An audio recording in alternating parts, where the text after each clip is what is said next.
senhoras e senhores senadores e senadoras e todos que nos acompanham pela TV e Rádio Senado.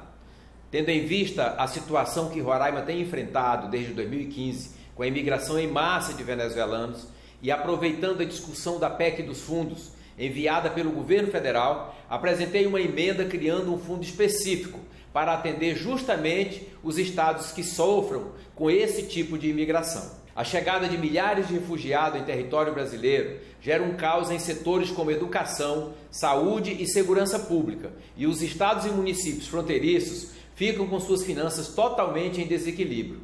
Essa sobrecarga no sistema público gera consequências desastrosas para a população local. Entendemos que a necessidade de recursos financeiros e materiais que não dispõe o governo do estado de Roraima ocasiona um sério problema que precisa ser enfrentado não apenas pelo governo do nosso estado, e sim por todo o país. O problema da imigração em massa que acomete estados fronteiriços é um problema da nação.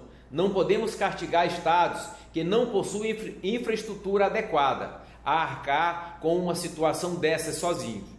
O que vemos em Roraima é uma crise humanitária e social que precisa de socorro. São pessoas jogadas nas ruas, passando fome e que, por desespero, acabam colocando a vida dos brasileiros que lá vivem em risco. O fundo terá como objetivo garantir recursos para programas, projetos e atividades que visem minimizar os impactos negativos, econômicos e sociais enfrentados pelos estados atingidos pela imigração em massa. Os recursos serão provenientes da União, estados e do Distrito Federal, conforme lei complementar que o regulamentará.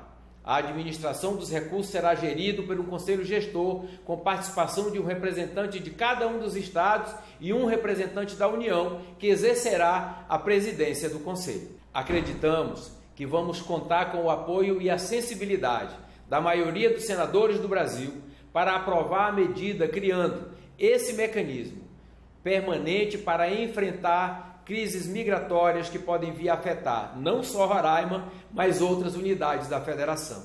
Por coincidência, Roraima foi afetada duplamente.